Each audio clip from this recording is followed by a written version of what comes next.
¿Qué tal, amigos? Muchísimas gracias por acompañarme al Descubierto. El invitado de esta semana es Aristóbulo Istúriz, vicepresidente ejecutivo de la República. Gracias por estar con nosotros. Gracias a ustedes por la invitación. Un político de amplio reconocimiento por parte de los venezolanos que ha tenido distintos roles como constituyente, diputado ante la Asamblea Nacional, alcalde de Caracas, ministro de Educación, gobernador del estado Anzoátegui. ¿Qué sintió cuando asumió esta responsabilidad como vicepresidente? Bueno, mira, tú sabes que nosotros en el proceso estamos allí, donde nos necesiten. ¿Ves? Nosotros no estamos haciendo carrera personal, sino que formamos parte de un equipo, de un proyecto político, y donde sea necesario, allí estaremos, pues. En el momento que surge su designación como vicepresidente de la República fue precisamente el 6 de enero, un mes después de una importante victoria de la oposición venezolana, que puede ser interpretado desde distintos puntos de vista como un resurgir de la oposición venezolana con más fuerza en el respaldo popular tras esta victoria electoral, y también se ha interpretado como uno de los momentos más críticos del chavismo. ¿Qué supuso esta complejidad y hasta ahora cómo la ha asumido? Mira, es evidente que electoralmente hablando fue un golpe fuerte que recibió la revolución, y fue por un error de nosotros, ¿no? Un error muy grave. Nosotros actuamos de manera normal, actuamos convencionalmente, actuamos políticamente con una campaña electoral normal, mientras la oposición estaba en un plan de una guerra económica, acaparando los productos, conformando las colas, generando el bachaqueo, y nosotros nos ocupamos de los huecos, de las carreteras, de las calles, de la vivienda y de los problemas. Y lo que más pesaba en la población efectivamente era ese problema del desabastecimiento, pues, inducido, de la inflación inducida, y eso evidentemente causó un malestar en la población que dio como resultado esas elecciones, pues. Y finalmente, mira, cuando yo asumo el cargo, lo asumo consciente de dónde veníamos, ¿verdad? De los errores que habíamos cometido. Y venía pues a acompañar al presidente, como él lo solicitó, para iniciar un proceso de reparación, de reconstrucción de esas fallas que habíamos tenido. En ese sentido, cuando se dio el anuncio de su nombramiento, distintos voceros de la oposición venezolana le dieron el visto bueno por considerarlo usted una persona conciliadora y de hecho con expresiones de una persona sencilla, amigo de todos. ¿De qué manera se ha rectificado eso que usted califica un error y del cual responsabiliza a la oposición venezolana cuando distintos intérpretes de la coyuntura actual dicen que el gran responsable es el Ejecutivo Nacional? No, yo no responsabilizo a la oposición. Yo no puedo responsabilizar a otros de nuestros errores. Nosotros hemos tenido la obligación de prever esa situación y de enfrentar la guerra económica en el momento que debimos enfrentarla, con la fuerza que debimos enfrentarla. No lo logramos, lo intentamos, ¿ves? Ahora hay que seguir trabajando siempre, ¿no? Para cambiar y revertir las situaciones. Y yo creo que hemos venido trabajando para revertir la situación. Efectivamente, este ha sido un año muy duro. La guerra económica ha pesado.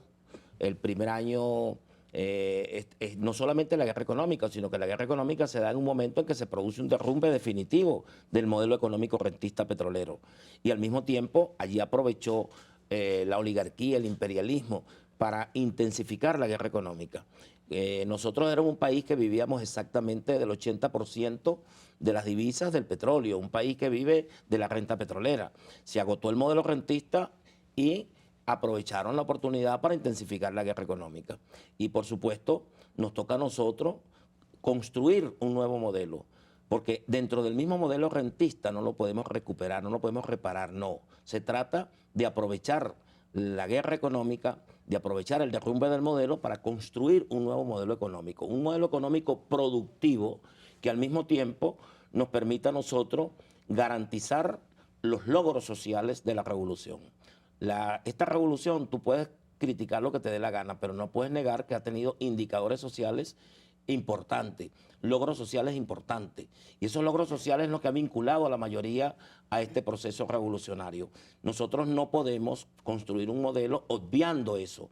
Nosotros tenemos que construir un modelo que, en lugar de ser rentista, sea productivo, pero que al mismo tiempo nos garantice los logros sociales y seguir profundizando en esos logros sociales. Y en eso estamos. Por eso, estos 6 primeros meses de este año han sido los más duros de todos los 17 años de la revolución. ¿Y usted considera que la tendencia es a mejorar? ¿Hay Bueno, pronósticos de que esta situación pudiera empeorar? bueno, eso te estoy diciendo. Nosotros tuvimos los 6 primeros meses de este año como los 6 meses más duros. Para mí, lo más duro de esta crisis pasó. Evidentemente, nosotros venimos hasta mayo, fue el peor mes. A partir de junio comienza un despertar. Julio fue mejor que el mes de junio. Y agosto fue mejor que el mes de julio. Y con toda seguridad septiembre va a ser mejor que agosto. ¿Y en qué momento, en función de ese cronograma y en el cual usted dice que hay una tendencia a la mejoría de la situación, pudiera normalizarse el tema económico del abastecimiento en medicina y alimentos en nuestro país, si habláramos de tiempo? Bueno, yo no te podría decir que nosotros en un mes y en 2 meses, pero lo que sí te puedo decir es que nosotros venimos de 6 meses de resistencia y entramos en 6 meses de esperanza. La esperanza se construye y estamos trabajando para construir la esperanza.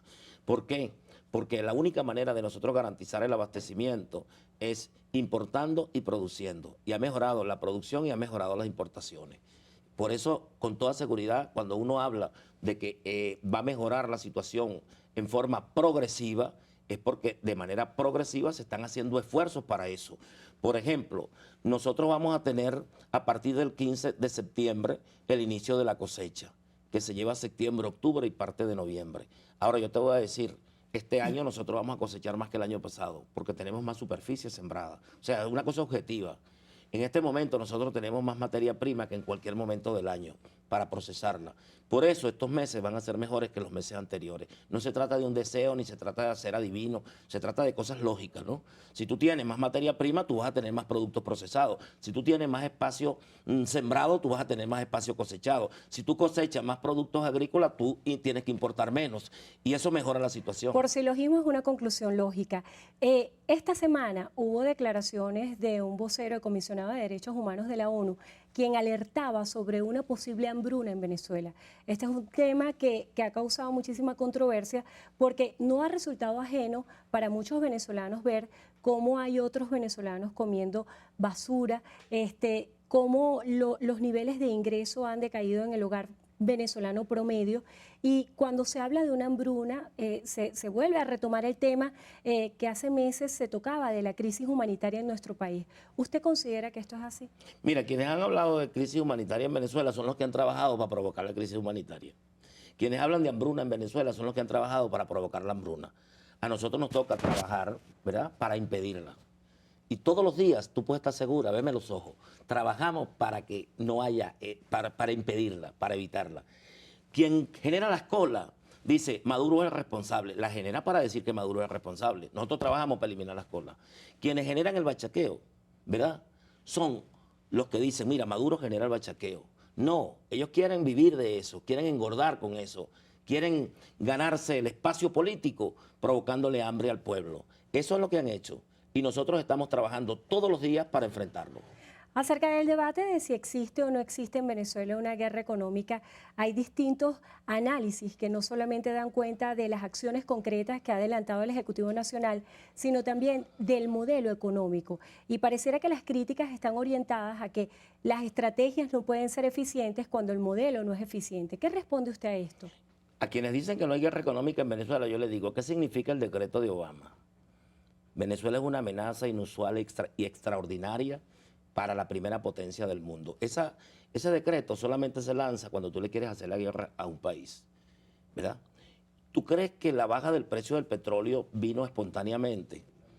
Endrina, la baja de los precios del petróleo es producto de un método que es inhumano, que acaba con el planeta, que es el petróleo más caro del mundo. Pero para los Estados Unidos no es un problema de negocio, para Estados Unidos es una política contra Rusia y contra Venezuela. Es decir, es inducido políticamente la baja del precio del petróleo, porque cree que si nos bajan el petróleo, nosotros nos vamos a morir. Fíjate, eso no es nuevo, eso lo dijo Kissinger en 1973 cuando Allende. Si tú quieres controlar a la población, contrólale la comida. Si quieres controlar a la gente, si quieres controlar al país, controlar el petróleo. Y si quieres controlar al mundo, controla la moneda. Mira, Nicolás Maduro es un héroe que resistió las tres. No es que le controlaron la comida, no es que le controlaron el petróleo y controlaron la moneda, porque además de la baja de los precios del petróleo y además del decreto, tú tienes que ver eso que llaman el dólar today. El dólar today nos impuso a nosotros el valor de nuestra moneda con relación al dólar, de manera irreal, porque no es verdad. El dólar today tiene una incidencia en la inflación de un 70%. Es inducido, una inflación inducida. ¿Hay inflación en Venezuela? Sí hay, pero hay un componente de inducción de la inflación que representa el 70% de la inflación. Si se genera en Miami y viene de Cúcuta, ¿por qué no afecta a Colombia? Porque el dólar today no afecta a los Estados Unidos. Y también ahí viene otra pregunta. ¿Por qué la caída de los precios del petróleo no ha afectado a otras naciones que también dependen del petróleo como afectó a Venezuela? Claro, pero ¿Obedece esto a un diseño económico local? Fíjate, ahí hay tres componentes que te dije, ¿no? El decreto de Obama, el dólar today, la baja de los precios del petróleo, pero te podría decir 10 más. Mira, por ejemplo, el riesgo país. Venezuela es uno de los pocos países del mundo que no ha dejado de pagar la deuda. ¿Por qué tiene un alto riesgo país? ¿Por qué tiene el peor riesgo país del mundo? ¿Por qué? Porque la oligarquía y los grandes centros financieros son los que determinan mediante las administradoras de riesgo. Y ellas van señalando perfectamente porque tiene una inducción política. No es posible que Venezuela sea el país que tenga riesgo país más alto. No puede ser. Eso es imposible. Pero es así, pues. ¿Tú crees que las paramilitares que están aquí no son para exacerbar la inseguridad? ¿Tú crees que la inflación no es inducida? ¿Tú crees que no hay desabastecimiento inducido en Venezuela? Yo te digo, si nosotros agarramos el que hace los cauchos y te hace cauchos de camiones y de gandola y no te fabrica RIN 14 ni RIN 15, te genera un desabastecimiento. Igualmente, vicepresidente, tenemos que hacer una breve pausa. Y ahora que usted hace referencia a cuáles son los elementos que toma en cuenta una calificadora de riesgo para saber cuál es el riesgo país de uno y cuáles pudieran ser los balances, yo quisiera que con honestidad nos hablara acerca de lo que está sucediendo en la región, no solamente haciendo referencia al caso de Estados Unidos, sino lo que sucedió esta semana con la decisión de Mercosur, en el cual no se le va a otorgar la presidencia pro tempore a Venezuela y que hay otras variables que están sucediendo, como lo que pasó en Brasil, lo que sucedió en Argentina, que para muchos pudiera interpretarse como un retroceso de la izquierda en la región. Vamos a hacer una breve pausa y al regreso continuamos al descubierto. Estamos conversando con el vicepresidente ejecutivo de la República, Aristóbulo Turis.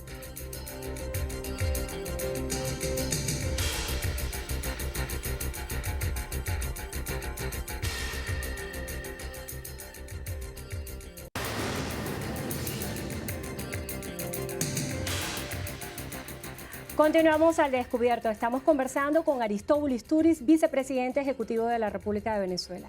En la parte anterior quedaba en el aire su respuesta acerca de lo que está sucediendo en la región, lo que pasó con Brasil, lo que sucedió con Argentina, incluso también pudiera meterse en este balance del revés electoral que obtuvo Evo Morales en Bolivia y también la decisión que tomó esta semana el Mercosur de no otorgar o no conferir la presidencia pro tempore a Venezuela y dar un plazo hasta el 1 de diciembre. ¿Cómo se interpretan todas estas señales de la geopolítica? Mira, Endrina, el presidente Obama le queda poco tiempo y un compromiso del presidente Obama es cambiar la correlación de fuerza de la región. Está utilizando todos los recursos posibles, necesarios, para cambiar, invertir la correlación de fuerza en la región. Esta región era el patio trasero de los Estados Unidos hasta que llegó el comandante Chávez. Con Chávez la revolución bolivariana cambió la correlación de fuerza, incidió en los movimientos sociales que en cada país se movieron. Surgió Lula posteriormente, surgieron los Kirchner, surgió Evo, surgió Correa, surgió el Frente Amplio en Uruguay, surgieron los sandinistas, el Frente Farabundo Martí en El Salvador. Chávez cambió la correlación de fuerza. Y esa correlación de fuerza se hizo adversa a los Estados Unidos. Y cuando el mundo todo se hundía en la peor crisis del capitalismo mundial, España, tú veías todos esos países, tú veías que América Latina era un país una región que estaba emergiendo con un proceso de emancipación que se estaba dando en su seno, mientras los demás se hundían. Esto trajo como consecuencia que el blanco fundamental del imperialismo fuera Chávez y la revolución bolivariana. Allí, la muerte de Chávez. Y se inicia un proceso. Creían que con la muerte de Chávez estaba listo Venezuela. Pues Maduro le salió regañón, ¿verdad? Y se le ha puesto duro. Efectivamente, Maduro le ha sido un hueso duro de roer. Y no solamente Maduro. Entonces ellos decidieron, ¿verdad?, profundizar en un proceso de recolonización de la región. En la región se está dando un proceso de recolonización. Ahí están haciendo todo el esfuerzo por cambiar lo que sucedió en Argentina, lo que sucedió en Brasil, un golpe de Estado. Es un vulgar golpe de Estado, lo de Dilma es un golpe de Estado. Todo lo que han hecho contra Evo y lo que han hecho contra Correa. ¿Tú crees que se murió, mataron al viceministro de Minas de Evo Morales por casualidad? Eso es parte para crear una crisis. Todos los ataques a Correa, todo eso tiene que ver con el proceso de recolonización. Buscan decercar a Venezuela. Venezuela está, fíjate tú, la operación Tenaza, Colombia y Guyana. Eso es provocado por el mismo imperialismo. Ahora, ¿qué pasa en Venezuela? Venezuela se ha puesto duro. Venezuela está rodeado y ellos vienen con todo. Han venido con todo, pero ha sido muy difícil para ellos. ¿Por qué? Porque este pueblo tiene un nivel de conciencia política como ningún otro de América Latina. Este pueblo tiene un nivel de organización política, una capacidad de movilización. La gente tiene conciencia. Aquí hay conciencia política en este pueblo. Vamos a hacer énfasis no en esa palabra, sino conciencia política, sino lealtad política. ¿Usted cree hoy que la lealtad política del pueblo venezolano en su mayoría respalda el chavismo? Mira, yo creo que el pueblo venezolano despertó. Chávez le quitó una venda. Y creo que el pueblo ha aprendido a valorar, además de su lealtad con Chávez, además de la conciencia política que tuvo con el comandante Chávez, la gente ha valorado la lealtad y el valor, la valentía de Nicolás Maduro, que en los momentos más difíciles desde el punto de vista económico ha garantizado la continuidad del legado del presidente Chávez. Y eso lo ha valorado el pueblo. Por eso cuando tú ves esas movilizaciones, los primeros sorprendidos son los compatriotas de la oposición, que subestimaron al pueblo, que se quedaron allá en el resultado del 6 de diciembre y creen que con la guerra económica iban a desaparecer a este pueblo. Este pueblo resistió lo más duro de la guerra económica y este pueblo acompañará este proceso de reconstrucción de un nuevo modelo económico. ¿Sorprendió al chavismo la toma de Caracas? Al chavismo no lo sorprendió la toma de Caracas. Acuérdate que la toma de Caracas fue planteada como como elemento de un golpe de Estado por parte de ellos. ¿Ok? Y si nosotros, o sea, ¿cómo hacer un golpe de Estado sin las Fuerzas Armadas? Mira, provocando, es fácil. Ellos no tenían las Fuerzas Armadas en el 2002. En el 2002 ellos no tenían las Fuerzas Armadas. Simplemente provocaron una movilización, provocaron unos muertos, mataron gente de ellos, mataron gente de nosotros, le echaron la culpa a Chávez, diciendo que Chávez había mandado a matar, desmoralizaron parte de las Fuerzas Armadas y se la sumaron. Un escenario como ese, ¿usted cree que se pudiera repetir? Yo creo que intentaron repetir la Barajito. Ese fue el error, intentar repetirla. Es decir, nosotros siempre dijimos, todo 11 tiene su 13. Pero ahora aprendimos que el 13 no es suficiente, porque cuando llegamos al 13 ya tenemos un poco muerto. Nosotros necesitamos que cada 11 tenga su 9, actuar antes para impedirlo. Y eso fue lo que hicimos el 1 de septiembre. Precisamente en esa movilización, Chugo Torrealba, como vocero de la coordinadora de la MUT, dijo que ese era el principio de una nueva etapa de lucha de calle. El tema central del referéndum revocatorio sigue siendo importante para la oposición venezolana. Distintos voceros del oficialismo han dicho que el referéndum no va este año. ¿Por qué son tan enfáticos en decir que no va este año si depende del Consejo Nacional Electoral? Bueno, porque si tú quieres celebrar tu cumpleaños, que es en diciembre, lo quieres celebrar en enero, tienes que esperar el próximo diciembre porque este ya pasó. O sea, las cosas hay que hacerlas en su momento. Si aquí hubiesen querido ellos un referéndum, en enero hubiesen planteado el inicio del proceso de referéndum. Lo plantearon fuera de lugar, fuera de tiempo. El tiempo no le da. Por eso somos enfáticos. Y lo hicieron como una trampa, para que cuando le digan que no, haya una reacción. Por eso es que va acompañado de un conjunto de movilizaciones. El llamado del 1 de septiembre no está al margen de la estrategia de llamar a algo que no se puede, para que cuando le digan que no, se genere un gran conflicto. Por eso ellos van más por la vía de la violencia que por la vía constitucional. Mira, ellos utilizaron la guerra económica. La guerra económica no les resultó. Lo peor de la guerra económica pasó y va a seguir, ellos van a continuar, pero ya están dando un salto de la guerra económica a la guerra política, a la guerra social, a la violencia. Lo que pasa es que allí no está unida toda la oposición.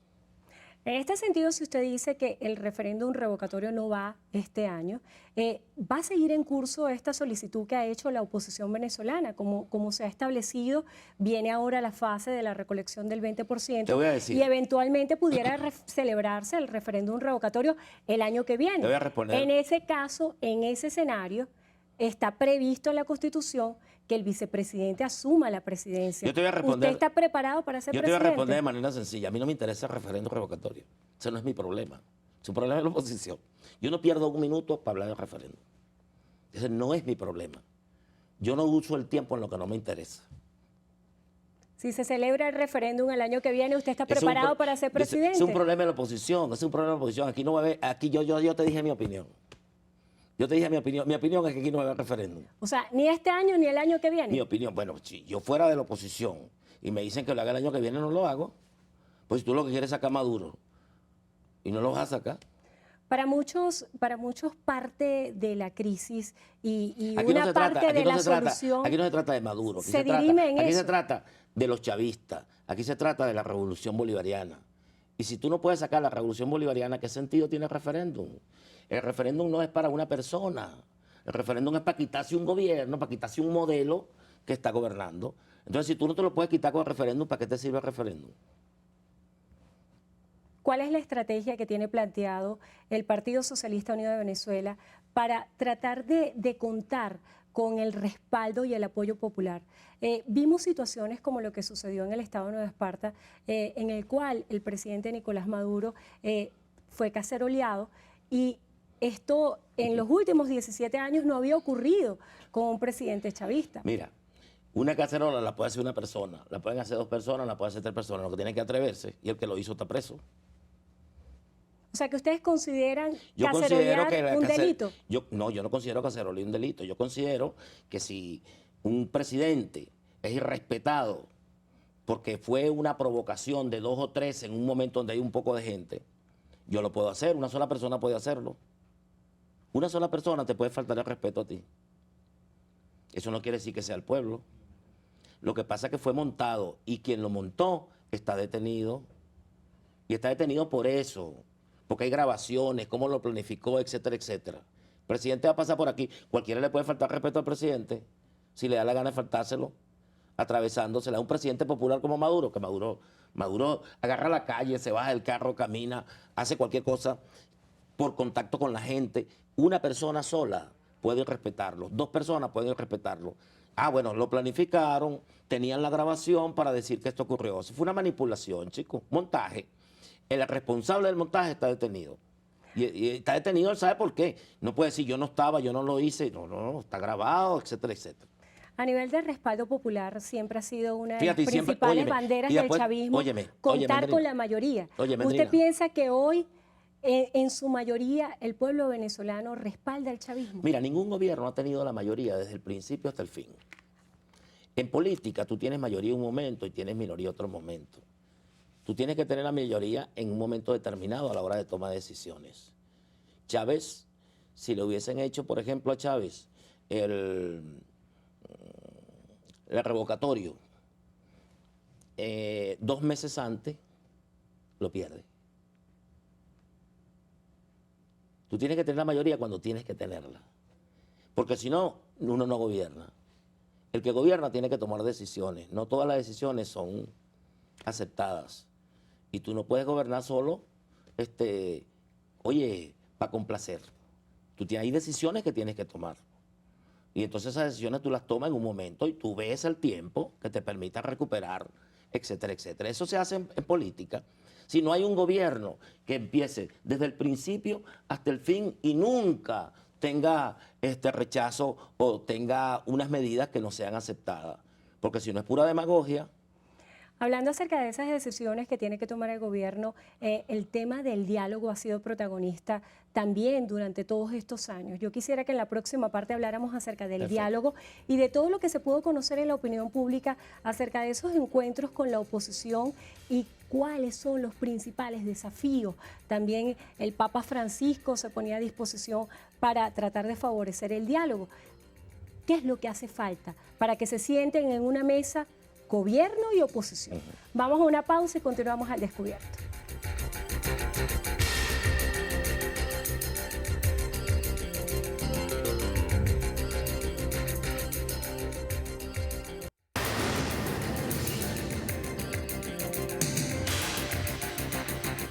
Continuamos al descubierto, estamos conversando con el vicepresidente ejecutivo de Venezuela, Aristóbulo Tunis. El diálogo. La complejidad de poder entender que dos fuerzas que tal vez coliden entre sí lleguen a un punto de encuentro en beneficio de los venezolanos. ¿Qué es lo que hace falta para que se establezca el diálogo? Se había hablado de negociaciones, dialogar no es negociar, se había hablado de pactar acuerdos de liberación de presos políticos a cambio de desplazar el referéndum revocatorio. ¿Dónde está la verdad? Bueno, mira, antes que eso, hubo una pregunta que yo salté, que yo te la quiero decir. Porque tú me señalaste el Mercosur, la situación de Mercosur, de la situación de Brasil, etcétera, contra Venezuela. Bueno, ¿qué puedes esperar de Brasil en este momento? Es un gobierno de facto. ¿Qué puedes esperar? Venezuela, cuando reclama o asume la presidencia del Mercosur, no lo hace imponiéndose a nada. Se hace simplemente cumpliendo lo que establece el protocolo. Y Brasil, con toda la dictadura que tenga, Argentina con todo el gobierno de oposición que pueda tener contra nosotros, Argentina tiene que respetar el protocolo y los países del Mercosur respetar el protocolo, como Venezuela lo respetó antes en las otras oportunidades. De manera que eso no se discute. Ahí lo que hay es una manipulación y ahí el imperio está forcejeando contra Venezuela. Allá, bueno, son gobiernos que se prestan porque son gobiernos títeres. Ahora, nosotros vamos a defender, ¿verdad?, el derecho que tiene Venezuela a estar frente al Mercosur. El otro. De hecho se dio un plazo hasta el 1 de diciembre para que Venezuela se adapte a ciertos protocolos que establece el Mercosur. Eso todavía no están así. Ese es un planteamiento más de noticioso que de otra cosa. Bueno, pero fíjate, volviendo al tema del diálogo. Voy al diálogo. Que ese tema es fundamental para todos los Mira, venezolanos. el diálogo es un componente esencial de la democracia. Nosotros siempre hemos estado de acuerdo con el diálogo. Nicolás Maduro, presidente de la República, llamó aquí en varias oportunidades. Es más, comenzó con alcaldes, con los gobernadores, llamó a que se incorporaran a un consejo económico productivo, un consejo económico donde hay más de 100 empresarios que no son chavistas. Y ahí se da toda la semana un verdadero diálogo. Ahora, el diálogo no es nada más a nivel de las cúpulas políticas. En Venezuela hay diálogo, hay sectores que están dialogando. Nosotros estamos dialogando todos los martes en el Consejo Económico, ¿verdad? Y así hay muchas instancias de diálogo. Ahora es importante que las direcciones políticas de un país conversen, porque claro, si no, eso es importante. Y nosotros hemos tenido siempre la disposición, y tanto la hemos tenido que, mira, respaldamos la iniciativa de UNASUR, ¿verdad?, para establecer el diálogo. Respaldamos al presidente Zapatero, al presidente Leonel Fernández, al presidente Torrijos. Lo hemos recibido, todas las facilidades que se les ha dado y todo el apoyo han tenido y tienen todo nuestro respaldo, y nosotros manifestamos que estamos de acuerdo con el diálogo. Ahora, ahí no se está hablando ni de acuerdo, ni se está hablando de ceder, no. Ahí lo primero que hay que ponerse de acuerdo es una agenda. Pero la agenda central de la oposición venezolana es hablar sobre el referéndum revocatorio. Ellos tienen su agenda. Nosotros podemos tener interés en unos puntos, ¿verdad? Pero tendríamos que ponernos de acuerdo y sentarnos para establecer una agenda. Eso no ha sido posible porque cuando se estableció en Dominicana, aquí para darle continuidad al diálogo, tiene que ser lo que se inició en Dominicana. ¿Cuáles eran las líneas de esos primeros pasos que se dieron en República No, Dominicana? en República Dominicana lo que hizo que los presidentes conversaron con ellos y conversaron con nosotros para buscar un acuerdo y después ellos no fueron. Punto. Nosotros no fuimos los que rompimos la iniciativa de los presidentes. No fuimos nosotros, ¿no? ¿Tú estás consciente que no fuimos nosotros? Usted dice que la iniciativa se rompió por voceros de la oposición. Bueno, nosotros, si nosotros vamos a cualquier mesa, vamos. Nosotros estamos dispuestos a ir al diálogo. Maduro lo ha dicho. Ahorita el 1 de septiembre, en la Avenida Bolívar, el presidente lo ratificó. Aquí hubo una iniciativa, y hay una iniciativa vigente de los expresidentes, y hubo un viaje a Dominicana. ¿Por qué no se dio? ¿Por qué se rompió? ¿Por qué se interrumpió? ¿Por qué no se desarrolló ese diálogo? ¿Por nosotros? Por nosotros no fue, ni va a ser. Nosotros estamos dispuestos a conversar. Ahora, conversar no quiere decir que nosotros nos vamos a entregar y que todo lo que nos digan va a ser, no, es conversar. Pero para que un diálogo realmente sea productivo, tiene que haber desarrollos y acuerdos. Lo primero y tiene que haber transformaciones, y no se convierte en un monólogo donde cada quien expone. Lo primero que tiene que haber es la disposición. ¿Tú estás de acuerdo con conversar conmigo? Sí. Ahí está la cosa. Nosotros estamos de acuerdo, estamos dispuestos. Ojalá los otros estén dispuestos. Cuando el presidente no ha habido Zapatero, disposición no ha habido disposición de la oposición para el diálogo. Cuando el presidente Zapatero hacía una exposición del caso venezolano en el marco de la OEA y cuando hacía señalamientos del rescate de la institución y de la importancia del respeto de las instituciones para que pueda avanzar el diálogo, a todos los venezolanos se le vino a la mente el tema de la Asamblea Nacional. ¿Cómo hacer para que, por ejemplo, el presidente de la Asamblea Nacional, Henry Ramos Ayub, pueda tener un punto de encuentro con el presidente ejecutivo de Venezuela y entender que son poderes que tienen que convivir entre sí? Fíjate, Andrina, dijiste dos cosas que no son verdad. Lo primero que se le vino a la mente a la gente cuando dijo en la OEA que respeto a las instituciones, que Maduro respete a Ramos Ayub. Eso no es verdad. Lo primero que se le vino a la gente es que una institución como la OEA no podía estar al servicio de contra de un país, porque la OEA es de los estados. La OEA es una organización de estados. Entonces la OEA no puede estar contra un estado. No puede ser utilizada contra uno de los estados miembros. No puede ser utilizada. Y ahí es donde debe respetar Almagro la institucionalidad de la OEA. Eso fue lo que dijo el presidente Zapatero. Y en segundo lugar, aquí no es que nadie esté respetando a Ramos Ayub. Aquí hay 5 poderes, 5. Aquí no hay una confrontación de poderes. Aquí lo que pasó fue que se desarrolló una estrategia de utilizar a la Asamblea para implosionar los poderes públicos. Porque él es uno de 5 poderes y él usurpa uno de los poderes. Usurpó el poder moral. Desconoce otro poder, desconoce al Tribunal Supremo de Justicia. Y respeta al Ejecutivo. Porque un presidente de la Asamblea Nacional no puede inaugurarse diciendo le quedan 6 meses al presidente de la República. Yo no te puedo decir que a ti te quedan 6 meses y te vas a sacar. Y no te voy a oír y no te voy a hacer... ¿Qué abuso es ese? Entonces, ¿cuál es el futuro de la Asamblea Nacional? La Asamblea Nacional no será reconocida por nadie, chicos, mientras la Asamblea no empiece a respetar los otros poderes. Para mí la Asamblea Nacional no existe. Vamos a hacer una pausa. Vamos a hacer una pausa. Oye, dejártelo claro para no dejarlo en el aire. La Asamblea Nacional tiene que respetar al Poder Judicial. La Asamblea Nacional tiene que respetar al Consejo Electoral. La Asamblea Nacional tiene que respetar al Poder Moral. Y la Asamblea Nacional tiene que respetar al Ejecutivo para que los demás lo respeten a él. Porque la Constitución establece la colaboración de poderes.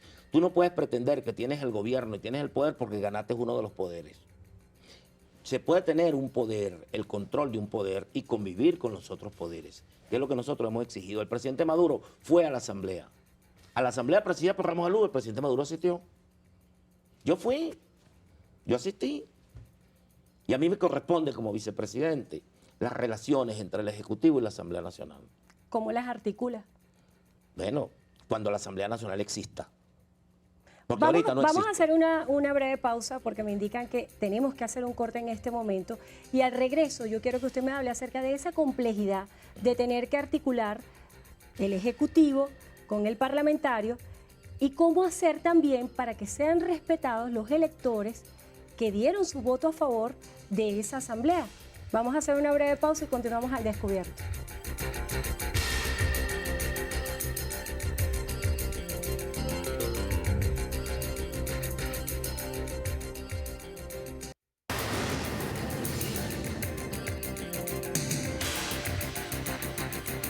Continuamos al descubierto. Estamos conversando con Aristóbulo Istúriz, vicepresidente ejecutivo de la República.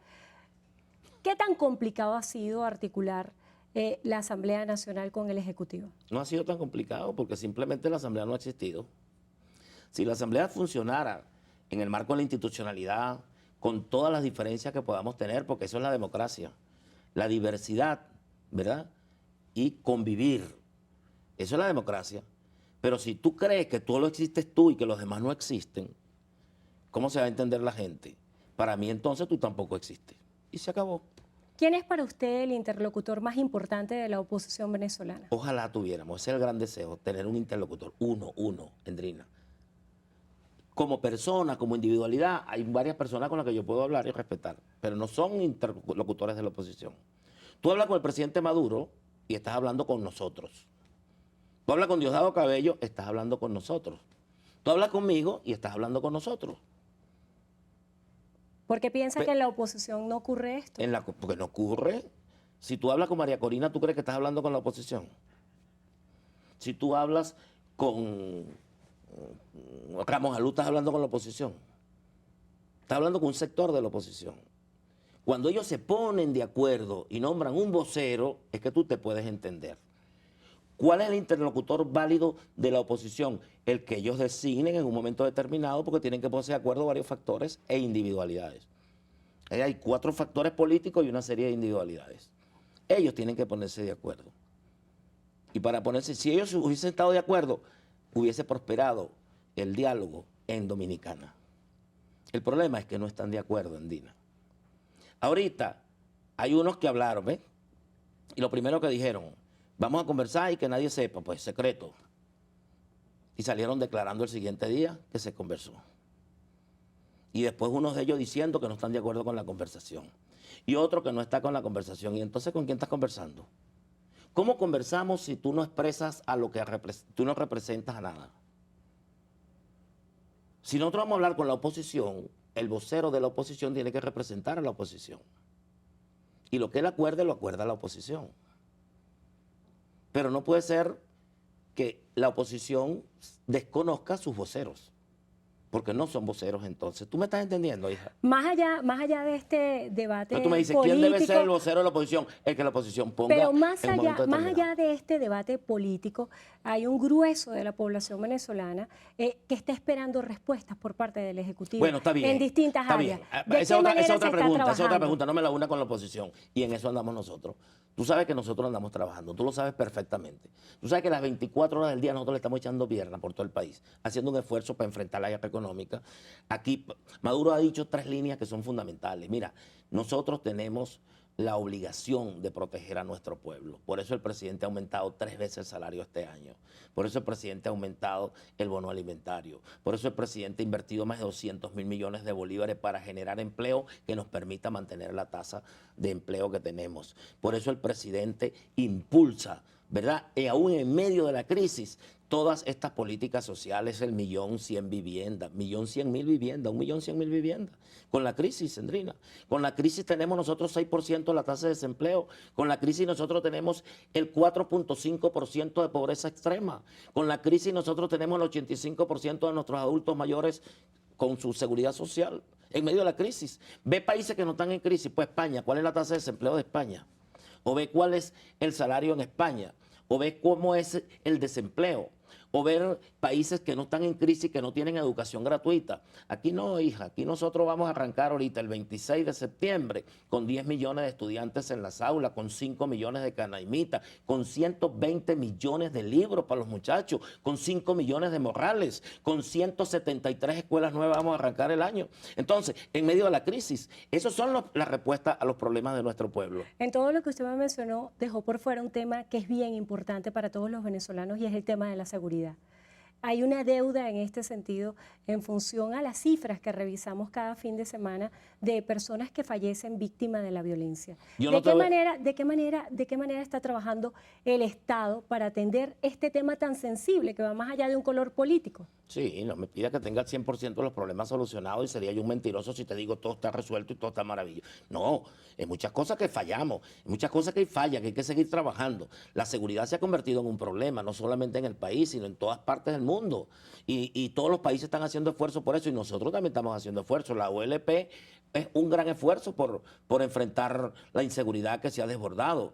Y a nosotros nos preocupa como sabemos que le preocupa a nuestro pueblo y en la medida en que le preocupa a nuestro pueblo nos preocupa a nosotros doble porque tenemos la responsabilidad. ¿Entiendes? Nadie te va a responder que tenemos el 100% de los problemas resueltos. Nosotros tenemos un problema de abastecimiento que estamos enfrentando. Nosotros tenemos una baja de más del 80% del ingreso de las divisas con el problema petrolero, pero aquí se está trabajando para buscar de equilibrar el precio, de estabilizar el precio del petróleo. Se están haciendo grandes esfuerzos y yo estoy seguro que se va a lograr. Aquí estamos haciendo un gran esfuerzo por producir y ya te dije, nosotros este año vamos a tener más cosecha, que una cosecha superior a la cosecha del año pasado. Aquí se están haciendo esfuerzos, se está trabajando. Esa es mi tarea, esa es nuestra tarea, preocuparnos por los problemas de nuestro pueblo y en eso estamos. ¿En qué medida está conectado el chavismo con la realidad que viven los venezolanos cada día? Bueno, está tan conectado que los problemas que estamos atacando son los problemas del pueblo. Tú ves que nosotros tenemos, el presidente ha declarado una agenda económica como la prioridad del país porque el principal problema es el problema económico. El principal problema de nuestro pueblo es el económico en este momento.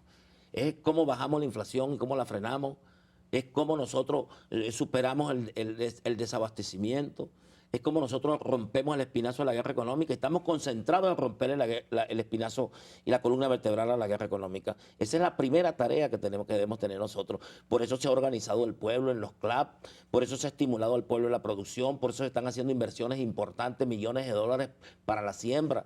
Por eso se están haciendo importaciones para responder a los problemas coyunturales. Entonces estamos trabajando para el problema estructural de largo, mediano plazo y estamos trabajando para el problema de la respuesta inmediata. Cuando aquí se organizan 14.000, 20.000 CLAP para ir directamente es porque sabemos los problemas que tiene nuestro pueblo. Esos son problemas que tiene el pueblo y son problemas que estamos atacando. Que no le damos la respuesta 100% a todo, no, vamos poco a poco y vamos haciendo un esfuerzo. Estoy seguro que lo vamos a superar. Yo estoy seguro que nosotros vamos a cerrar este año en mejores condiciones totalmente que la que cerramos el año pasado. ¿En qué fundamenta esas expectativas de mejoría a fin de año? Bueno, porque estamos trabajando para eso.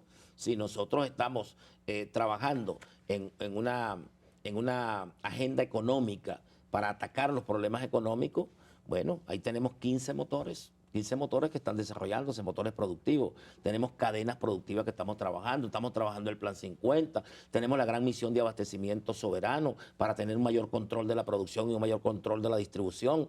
Tenemos los CLAP, tenemos y todo ese estímulo que se está dando a la producción. Estamos trabajando para eso, Andrina. Usted dio unas declaraciones donde decía, si quitamos el control de cambio nos tumba. ¿Sigue pensando igual? Sigo pensando. Yo sigo pensando que el problema no es el control de cambio. Aquí el control de cambio llegó porque en 2 días bajaron las reservas internacionales a 7.000 millones de dólares y no teníamos ni cómo pagar nómina. Si nosotros llegamos a una situación que no tengamos cómo pagar ni siquiera nómina a los empleados, porque por una medida política sacan los dólares del país, ¿sería mejor la situación que ahora? Sería peor.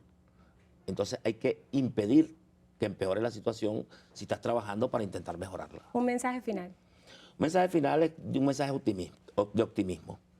Yo tengo la absoluta convicción de que este mes de septiembre va a ser superado por el mes de octubre. Nosotros vamos poco a poco en un proceso de recuperación progresivo.